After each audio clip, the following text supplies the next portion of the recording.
ஆண்டவருடைய பரிசுத்த நாமத்துக்கு மகிமை உண்டாவதாக. கிறிஸ்துவுக்குள் என் அருமை சகோதரர்களே சகோதரிகளே, இந்த நாளிலும் தேவனுடைய வார்த்தையை கொண்டு வருவதில் மகிழ்ச்சி அடைகிறேன்.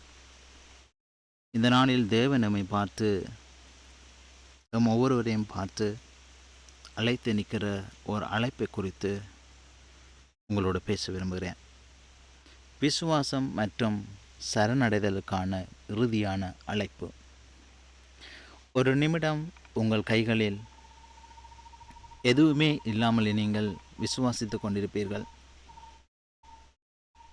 அடுத்த நிமிடம் அனைத்தும் மாறிவிடும். தேவன் அப்படித்தான் செயல்படுகிறார். அவர் தயார் செய்ய நேரம் எடுக்கலாம், ஆனால் அவர் செயல்படும் போது மிக உறுதியாக செயல்படுவார். ஒரு கணத்தில் அவர் செய்யும் காரியம் பல ஆண்டுகால கஷ்டங்களை விட மேலானதாக இருக்கும். அற்புதம் பெறும்போது அது உங்களை ஆசீர்வதிப்பது மட்டுமல்லாமல் உங்கள் விசுவாசத்தை பலப்படுத்தும். இனி நீங்கள் நடக்கும் விதம் மாறும், ஜெபிக்கும் விதம் மாறும், நீங்கள் நம்பும் விதம் மாறும். ஏனெனில் தேவனால் மட்டுமே செய்ய முடிந்த ஒரு காரியத்தை நீங்கள் ஒருமுறை கண்டுவிட்டால் பயம் தன் பிடியை இழக்கும், சந்தேகம் தன் குரலை இழக்கும். தேவன் ஒருமுறை இதை செய்தாரென்றால் அவரால் மீண்டும் செய்ய முடியும் என்று உறுதி உங்களுக்கு பிறக்கும். தேவனுடைய அற்புதங்கள் வெறும் சாட்சிகள் மட்டுமே. அவை உங்களுடன் முடிந்து விடுவதற்காக அல்ல, மற்றவர்களை அவரிடம்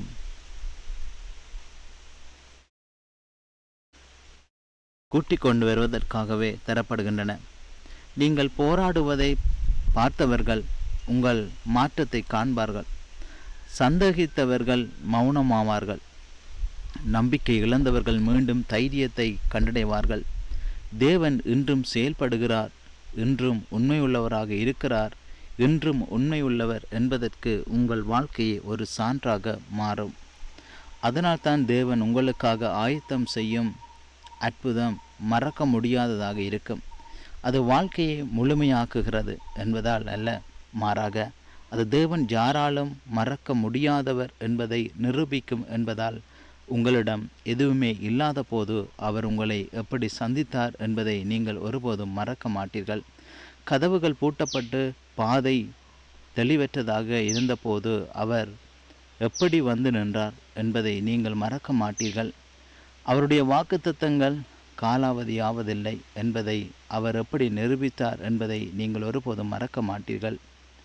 இன்னொரு முக்கியமான விஷயம், தேவன் செயல்படும் போது இழந்தவற்றை மட்டும் அவர் திருப்பி தருவதில்லை. பெரும்பாலும் அவர் அதற்கு மேலாகவே செய்கிறார். நீங்கள் கேட்டதை விட, எதிர்பார்ப்பதை விட, கற்பனை செய்ததை விட அதிகமாகவே அவர் செய்வார். ஏனெனில் தேவன் உங்கள் பார்வையின் அளவிற்கோ அல்லது உங்கள் புரிதலின் அளவிற்கோ கட்டுப்பட்டவர் அல்ல. அவர் தனது வல்லமையின்படி செயல்படுகிறார். கிறிஸ்தவ வாழ்வியலில் விசுவாசம் மற்றும் சரணடைதலுக்கான இறுதி அழைப்பாக இந்த செய்தி உங்களை நோக்கி வருகிறது.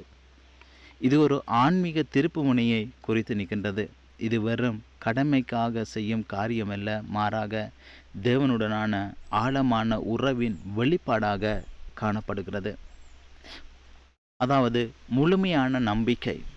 ஆபிரகாம் தனது ஒரே மகனை பலியிட துணிந்ததைப் போல தேவனின் வாக்குறுதிகள் மீது எவ்வித கேள்வியுமின்றி வைக்கும் விசுவாசமே உண்மையானது. இரண்டாவது, சுயத்தை அர்ப்பணித்தல்.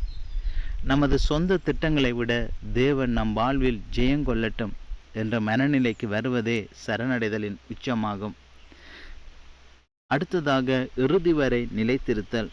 விசுவாசம் என்பது ஒரு முறை ஏற்படும் உணர்ச்சி அல்ல, அது தினசரி மனந்திரும்புதல் மற்றும் கிறிஸ்துவின் மீதான இடைவிடாத நம்பிக்கையின் மூலம் இறுதி வரை காக்கப்பட வேண்டிய ஒன்று. அதேபோன்று சோதனைகளை கடத்தல். நமது விசுவாசம் சோதிக்கப்படும் போது இயேசு கிறிஸ்துவின் பாவ நிவாரண பலியின் மீது சாட்சி உள்ளவர்களாக இருந்து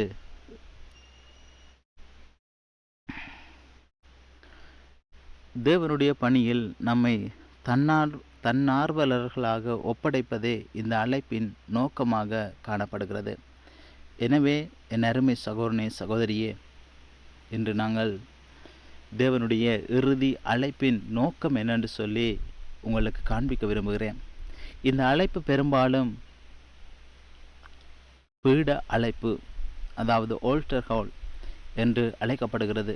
இது ஒரு நபர் தனது பாவங்களை உணர்ந்து இயேசு கிறிஸ்துவை தனது இரட்சகராக ஏற்றுக்கொண்டு தன் வாழ்வை அவரிடம் ஒப்படைப்பதற்கான கடைசி வாய்ப்பாகவோ அல்லது முக்கியமான தருணமாகவோ பார்க்கப்படுகிறது. இரண்டாவது, விசுவாசம், அடித்தளம். அசைக்க முடியாத நம்பிக்கை. சூழ்நிலைகள் எப்படி இருந்தாலும் தேவன் சொன்ன வார்த்தை உங்கள் வாழ்வில் இறுதியானது என்பதை நம்புவதே உண்மையான விசுவாசம். பார்வையால் அல்ல, விசுவாசத்தால். கண்களால் காண்பதை விட தேவனின் வாக்குறுதிகளை உறுதியாக பிடித்து கொள்வதே விசுவாசத்தின் சாராம்சமாக காணப்படுகிறது. அதே போன்று மூன்றாவதாக சரணடைதல், அதாவது முழுமையான அர்ப்பணிப்பு, அதாவது சுயத்தை இழத்தல். இனி நான் அல்ல, கிறிஸ்துவே என்னில் பிழைத்திருக்கிறார் என்று கலாத்தியர் 2:20 சொல்லப்பட்டபடி நமது திட்டங்கள் மற்றும் விருப்பங்களை தேவனின் பாதத்தில் வைப்பதே சரணடைதலாகும். அடுத்ததாக, கட்டுப்பாட்டை விட்டுவிடுதல். நமது எதிர்காலத்தை பற்றிய கவலைகளை விடுத்து தேவன் நம் வாழ்வை வழிநடத்த முழு அதிகாரம் அளிப்பதாகும். நான்காவது, இந்த அழைப்புக்கு பின் செய்ய வேண்டியவை என்ன தெரியுமா? இந்த அழைப்புக்கு ஒருவர் விசுவாசத்துடன் தன்னை சரணடைய செய்த பிறகு பின்வரும் ஆன்மீக படிகளை பின்பற்ற வேண்டும் என்பதை உங்களுக்கு காண்பிக்கின்றேன். முதலாவது, ஜெபம். கர்த்தாவே, என்னை தாரும், உமது சித்தம் என் வாழ்வில் நிறைவேறட்டும் என்று இதயபூர்வமாக வேண்டுதல். கர்த்தாவே, என்னை பாரும், நான் உம்மிடத்தில் ஒப்புக்கொடுக்கிறேன், உமது சித்தம் என் வாழ்வில் நிறைவேறட்டும் என்று உங்களுடைய இதயபூர்வமாக தேவனை நோக்கி வேண்டும். இரண்டாவது, வசனம். தினமும் வேதத்தை வாசித்து அதிலுள்ள வாக்குறுதிகளை இருதயத்தில் மறைத்து வைத்தல் வேண்டும். மூன்றாவது, பரிசுத்தம். கிறிஸ்துவின் குணாதிசயங்களை நம் வாழ்வில் பிரதிபலித்து அவரை பிரியப்படுத்தும் வகையில் வாழ்வது. விசுவாசம் மற்றும் சரணடைதல் குறித்து வேதாகத்தில் உள்ள சில வசனங்களை உங்களுக்கு காண்பிக்க விரும்புகிறேன். விசுவாசம் குறித்து எபிரேயர் 11:1 விசுவாசமானது நம்பப்படுகிறவர்களின் உறுதியும் காணப்படாதவைகளின் நிச்சயமாய் இருக்கிறது. இது விசுவாசத்துக்கான அடிப்படை விளக்கம் இதுவே. அதேபோன்று எபிரேயர் 11:6 விசுவாசம் இல்லாமல் தேவனுக்கு பிரியமாய் இருப்பது கூடாத காரியம், ஏனென்றால் தேவனிடத்தில் சேருகிறவன் அவர் உண்டென்றும் அவர் தம்மை தேடுகிறவர்களுக்கு பலன் அளிக்கிறார் என்றும் விசுவாசிக்க வேண்டும். அதேபோன்று ரோமர் 10:17 ஆதலால் விசுவாசம் கேள்வியினாலே வரும், கேள்வி தேவனுடைய வசனத்தினாலே வரும் என்று கூறுகிறது. மத்தேயு 17:20 உங்களுக்கு கடுகு விதை அளவு விசுவாசம் இருந்தால் உங்களால் கூடாத காரியம் ஒன்றுமிராது என்று மெய்யாகவே உங்களுக்கு சொல்லுகிறேன் என்று அங்கு காண்பித்து நிற்கிறதை பார்க்கின்றோம். மலைகளை பார்த்து நீங்கள் பேர்ந்து போட்டு சொன்னால் பேர்ந்து போகும் என்று அங்கு தேவன் கூறுகிறதை பார்க்கின்றோம். அதேபோன்று சரணடைதல் குறித்து வேதத்தில் கூறப்பட்டுள்ள வேத வார்த்தைகளை உங்களுக்கு காண்பிக்க விரும்புகிறேன். கலாத்தியர் 2:20 கிறிஸ்துவுடனே கூட சிலுவையில் அறையப்பட்டேன், ஆயினும் பிழைத்திருக்கிறேன். இனி நான் அல்ல, கிறிஸ்துவே எனக்குள் பிழைத்திருக்கிறார். முழுமையான சரணடைதலின் உச்சகட்டம் இதுவே. அடுத்ததாக ரோமர் 12:1 நீங்கள் உங்கள் சரீரங்களை பரிசுத்தமும் தேவனுக்கு பிரியமான ஜீவபலியாக ஒப்புக்கொடுக்க வேண்டும் என்று உங்களை வேண்டிக் கொள்கிறேன் என்று கூறுகிறது. நீதிமொழிகள் 3:5-6 உன் சுய புத்தியின் மேல் சாயாமல் உன் முழு இருதயத்தோடும் கர்த்தரின் நம்பிக்கையிருந்து உன் வழிகளிலெல்லாம் அவரை நினைத்துக்கொள், அப்பொழுது அவர் உன் பாதைகளை செவ்வைப்படுத்துவார் என்று கூறுகிறது. யாக்கோப்பு 4:7 ஆகையால் தேவனுக்கு கீழ்ப்படிந்திருங்கள், பிசாசுக்கு எதிர்த்து நில்லுங்கள், அப்பொழுது அவன் உங்களை விட்டு ஓடிப்போவான் என்று கூறி நிற்கின்றது. எனவே இறுதி அழைப்புக்கான வாக்குறுதி என்ன தெரியுமா? அதுதான் மத்தேயு 11:28 வருத்தப்பட்டு பாரம் சுமக்கிறவர்களே, நீங்கள் எல்லோரும் என்னிடத்தில் வாருங்கள், நான் உங்களுக்கு இளைப்பாறுதல் தருவேன். என் அருமை சகோதரி, இந்த வார்த்தையின்படி எந்த பாரம் உங்களை வாட்டுகிறது, எந்த காரியம் நீங்கள் கர்த்தருக்காக காத்திருக்கிற எந்த காரியம் உங்களை வேதனைப்படுத்துகிறது, ஆனால் தேவன் சொல்கிறார் என்று அதை சரணடை, என்னிடத்தில் ஒப்புக்கொடு என்று தேவன் அழைத்து நிற்கிறார். வெளிப்படுத்தல் 3:20 இதோ வாசற்படியில் நின்று தட்டுகிறேன். ஒருவன் என் சத்தத்தை கேட்டு கதவை திறந்தால் அவனிடத்தில் நான் பிரவேசித்து அவனுடைய போஜனம் பண்ணுவேன், அவனும் என்னுடைய போஜனம் பண்ணுவான். இந்த வசனங்கள் ஒரு கிறிஸ்தவ விசுவாசி தனது சுய பலத்தை நம்பாமல் தேவனின் வல்லமையை சார்ந்து வாழ்வதை வலியுறுத்தி நிற்கிறதை நாம் காண்கின்றோம். எனவே உங்களில் சிலர் இதற்கு முன்பு ஏமாற்றம் அடைந்திருந்தால் மீண்டும் நம்பிக்கையோடு இருக்க பயப்படுகிறீர்கள். நான் அதிகம் நம்ப விரும்பவில்லை என்று உங்கள் இருதயத்தை பாதுகாத்து கொள்கிறீர்கள். ஆனால் தேவன் உங்களை முழுமையாக நம்பும்படி அழைக்கிறார்.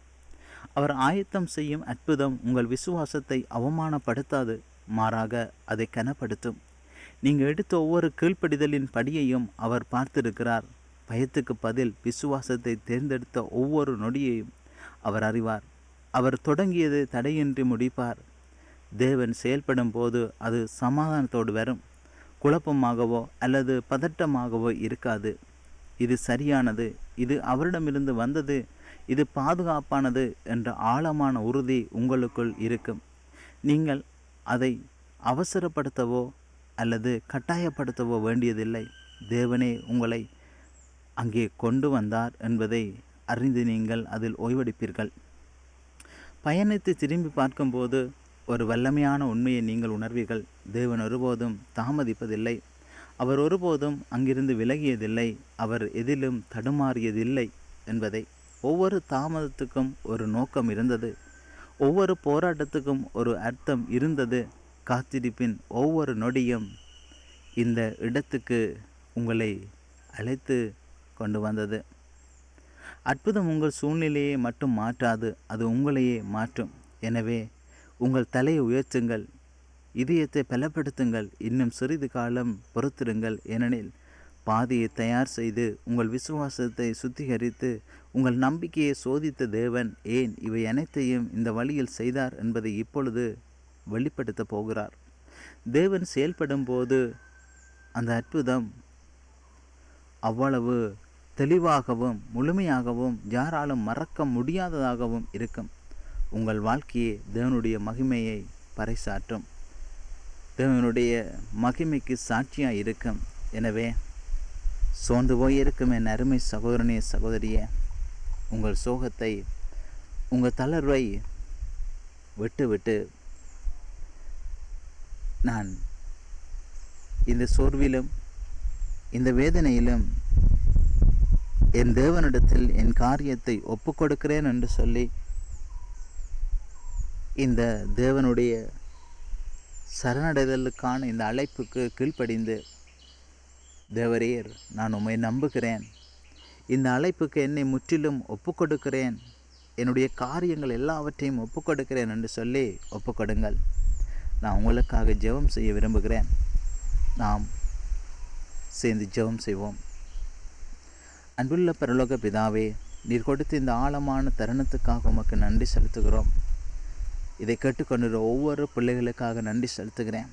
யார் யார் இதை கேட்க வேண்டும் என்று சித்தம் வைத்திருக்கிறீரோ ஒவ்வொருவரும் இதனுடைய சத்தத்தை கேட்பார்களாக.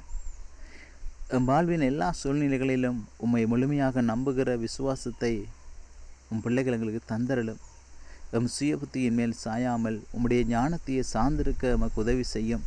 ஆண்டவரே, இன்று எம் வாழ்வை உம்முடைய பாதத்தில் முழுமையாக சரணடைய வைக்கின்றோம். எம் கவலைகள், போராட்டங்கள் மற்றும் எதிர்கால திட்டங்கள் அனைத்தையும் உம்மிடம் ஒப்படைக்கின்றோம். இனி நாம் அல்ல, நீரே எம் வாழ்வில் பெரியவராய் இருக்க வேண்டும் என்பதே என் வேண்டுதல். இயேசு கிறிஸ்துவின் சிலுவை தியாகத்தை விசுவசிக்கிறேன். என்னை உம்முடைய பிள்ளையாக ஏற்றுக்கொண்டு உம்முடைய சித்தத்தின்படி என்னை வழிநடத்தும். எம் வாழ்வின் மூலம் உம்முடைய நாமம் மகிமை பெறட்டும். இரட்சகராகிய இயேசு கிறிஸ்துவின் இன்ப நாமம் மூலம் வேண்டி நிற்கின்றோம் நல்ல பிதாவே, ஆமென். என் அருமை சகோதரனே சகோதரியே, இந்த வார்த்தைகள் நிச்சயமாய் நீங்கள் இதுவரை கேட்ட செய்திகளின் சாராம்சமாக தேவன் இறுதி அழைப்பாக உங்களை அழைத்து நிற்கிறார். எனவே தளர்ந்து போகாமல், சோர்ந்து போகாமல் இந்த அழைப்புக்கு கீழ்ப்படிந்து உங்களை அர்ப்பணியுங்கள். நிச்சயமாய் தேவன் உங்களுடைய வாழ்க்கையை நீங்கள் காத்திருந்த காரியத்தை உங்கள் கண்கள் காணத்தக்கதாக அவர் காரியத்தை கைகூடி வர பண்ண போகிறார் என்பதே இதனுடைய அர்த்தம். விசுவாசத்தோடு இருங்க. தைரியத்தோடு இருங்கள். கர்த்தர் உங்கள் வாழ்க்கையில் மகிமைப்படுகிற நேரம் இது. தேவன் தாமே உங்களை ஆசீர்வதிப்பார். இந்த செய்திகள் உங்களுக்கு பிரியமாக இருந்திருந்தால், உங்களோடு பேசியிருந்தால், இதை மற்றவர்களும் இந்த சத்தத்தை கேட்டு ஆறுதல் அடையும்படியாக, அவர்களும் இந்த அழைப்புக்கு தங்களை அர்ப்பணிக்கத்தக்கதாக உங்கள் சோச ஸ்தலங்களில் இதை பகிர்ந்து கொள்ளுங்கள். தேவன் உங்களை ஆசீர்வதிப்பார்.